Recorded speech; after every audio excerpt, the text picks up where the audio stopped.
Welcome to Krazi Keri's kitchen. So today we're gonna make Easter shortbread, and we have a recipe that has been in our family for quite a few years, and it's very nice, soft, crumbly, buttery shortbread. They're my favorite. So today I have a helper. This is Krazi Keri Chef Sawyer. Yay! I'm your daughter. So thank you for joining us, and we're ready to go. So today we're making a double recipe, and you'll see why, because we're gonna actually layer pastel colors and then roll it and slice our eggs. So we have lines through our eggs with different colors. So it's a very special Easter recipe, something a little different than what we usually do. And the colors we have are purple, violet, I think it says, and we have orange, and we have sky blue.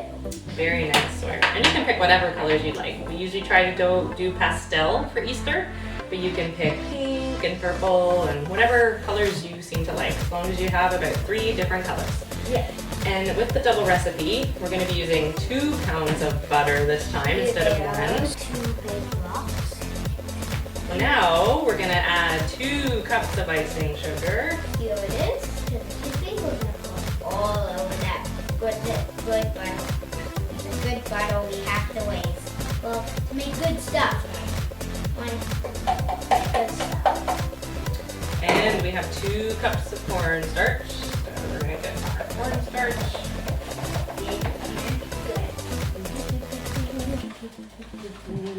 So this is the cornstarch. We're gonna pour it in there. Oh, some of it spilled out. That's okay. All it spilled out. That's okay. Pop it. And today, instead of spoons, we're gonna be using our hands. We always use our hands for shortbread, so it mixes it really well. Yeah. That's how we make good shortbread. So this time, normally one recipe would call for 3 cups of flour, but because we're doing a double recipe, we're going to use 6 cups of flour. Oh, yeah! And I've never tried a gluten-free recipe before, but I don't think the shortbread turns out quite as well when you use other kinds of flour, but you're certainly welcome to try gluten-free. Today we are doing regular wheat flour. So there's 2 cups. So, how many cups do you think we need more if we're doing 6 cups of flour and that's 2 cups measuring 2 cup? cups, that means we need 3 more cups. No, almost though. We just did 1 set of 2 cups. How many more do we need to add up to 6 cups of flour? 2. That's right, 2 more cups. Because 2 times 3 is? 6. Yeah. Okay, that's number 2. I just did my homework, that's how I know. Good, you're doing multiplication. Okay, do I want to mix up? 1 more. Oh, 1 more, and then I mix up my hands. The fun part. Get a handle, musty. Probably doing a lot of rattling right now. There you go. There you go. Careful with that. A lot of stuff in the bowl. There. There we go. Now the fun part. Mix it with our hands. Okay, you ready? Go. Nice and gentle. Oh, I think that's good. Yeah, it's a little mushy. Yeah, it's a little mushy. And I forgot to say, the butter should be nice and soft. So if you microwave it, because it's been in the fridge, don't put it on high because you don't want melted runny butter. You just want it nice and soft, easy stirring.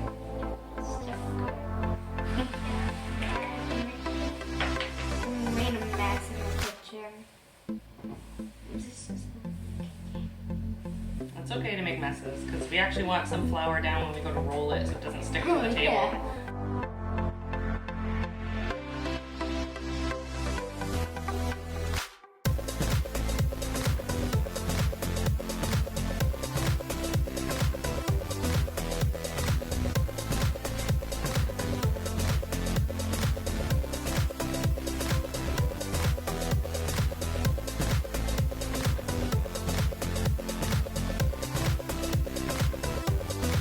Alright, so we're back. We actually separated our recipe into 3 equal sized balls of dough, and now we're going to color them. So I got the purple. thank you. And I have the blue. We'll do that in the middle one, and then we'll do the orange in the last one. Yeah, we're both going to do the orange in the last one. So this is the gel colors, which actually work very well for this sort of thing, rather than the liquid food coloring. The reason you don't want the runny liquid food coloring is because it wanders down your dough, and it just doesn't look as nice. These ones are really good. You can get them at the Bulk Barn or Michael's or Party City. So they're the Wilton brand gel colors. So we're gonna stick our plastic knives in, and we're gonna scoop kind of a generous amount. See that, how much I got there for her? So we're gonna put that on the dough, and I'm gonna take a little bit more, and I'm gonna kind of stick it in part of the dough. Yep. Now we may need more, but we're gonna see first. So what we're gonna do, and this will color your hands, by the way. So there's a way you can mix the dough to try to minimize how much ink or dye you get on your hands. I swear.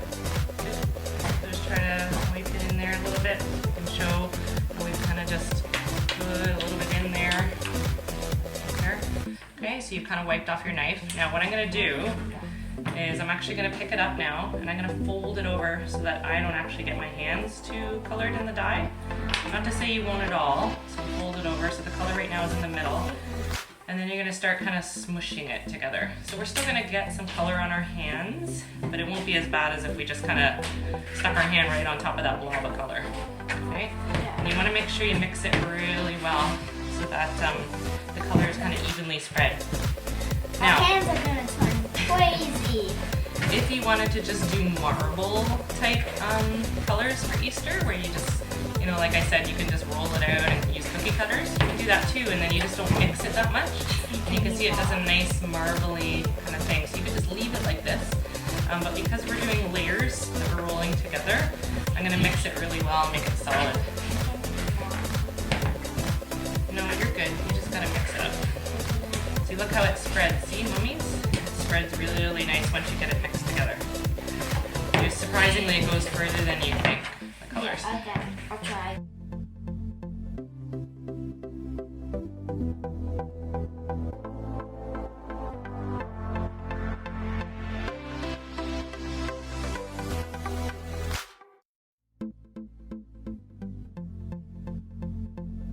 Hi, we're back. So what we've done is we've separated our balls and we've put them on wax paper with flour in between the paper and the ball. So it doesn't stick to the paper. That's right.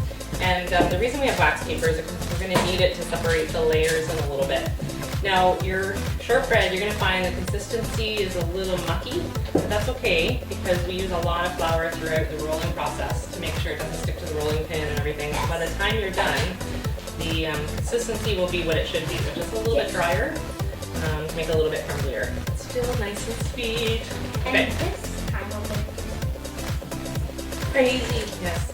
So we make sure we cover the rolling pin with flour so it doesn't stick.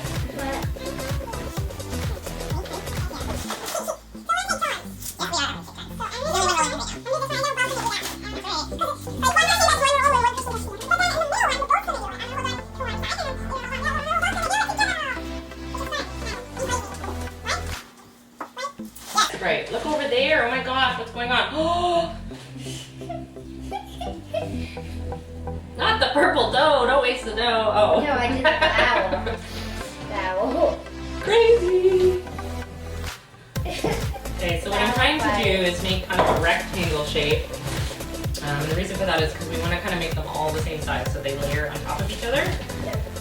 And we don't need it too thin because it'll fall apart if it's too thin. So we don't mind a little thickness, but we also want it to be somewhat even and smooth. So it's hard sometimes to get as even as we like. So feel free to use your hands to press it out. But you do want it to be nice and smooth at the end. So you can always just go over once you get your general shape down. You can go over it with the rolling pin, smooth it out after. I'm gonna pull this in a bit. Okay. It's one once and then that's it. That was fun. We started fun. Yeah, we know. No.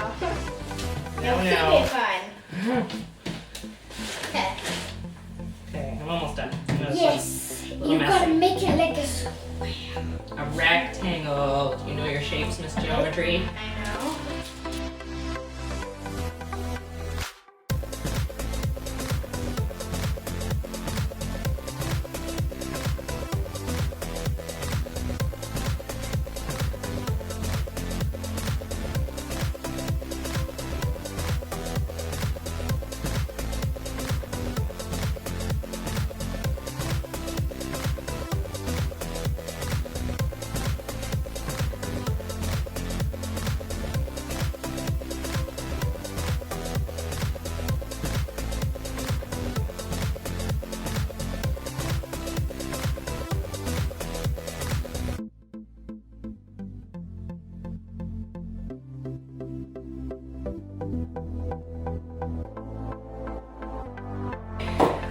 So, this becomes the tricky part.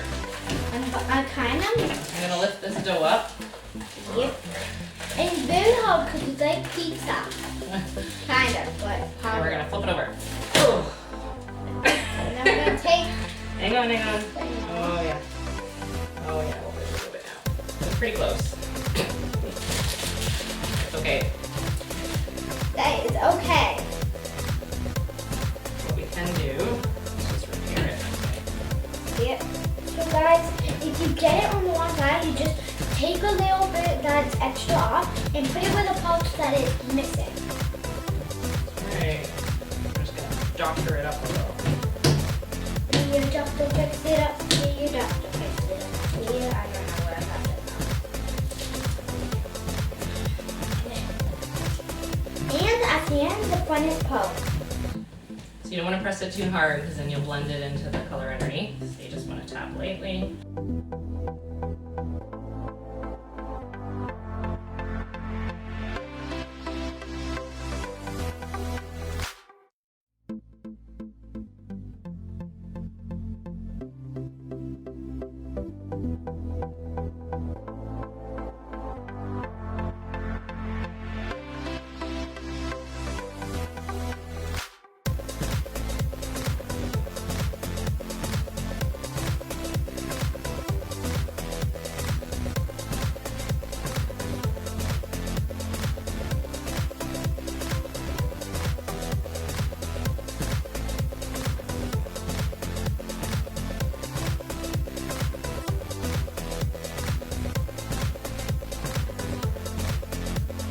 Go Last ahead.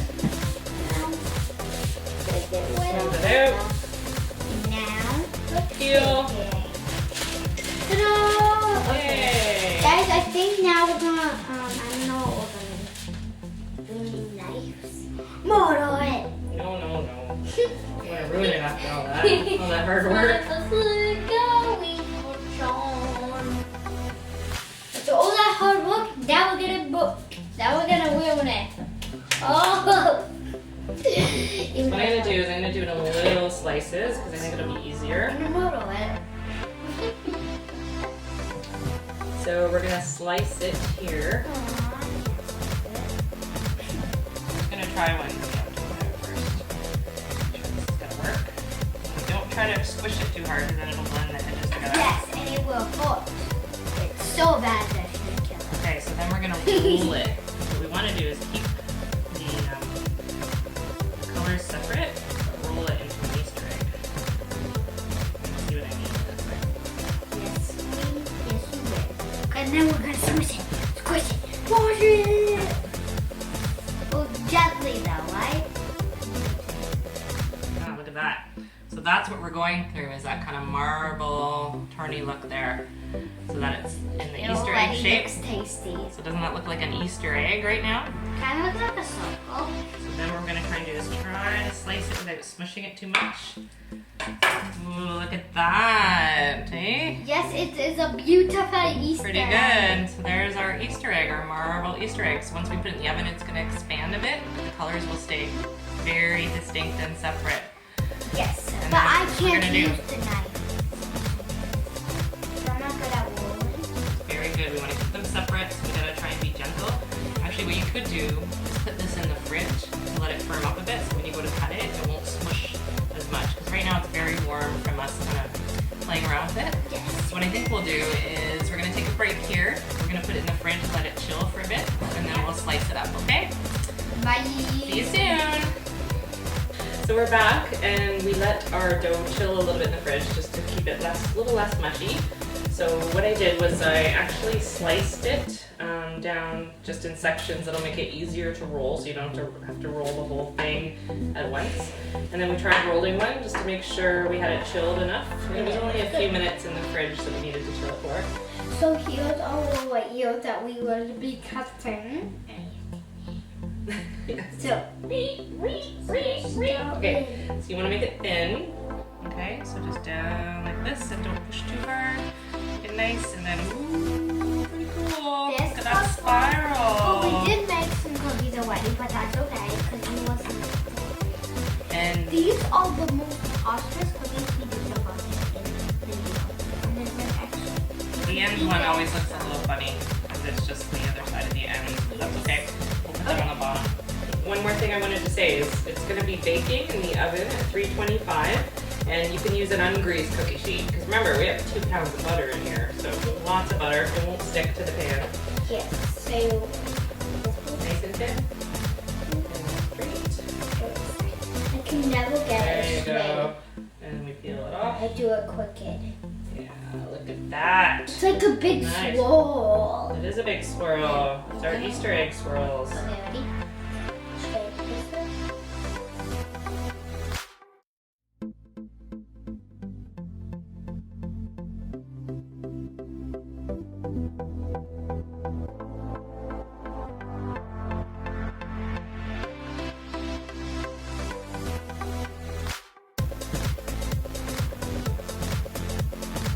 So like we said, 325 in the oven for about 12 minutes to 14 minutes. You'll be able to tell when it's done. It gets a little firm.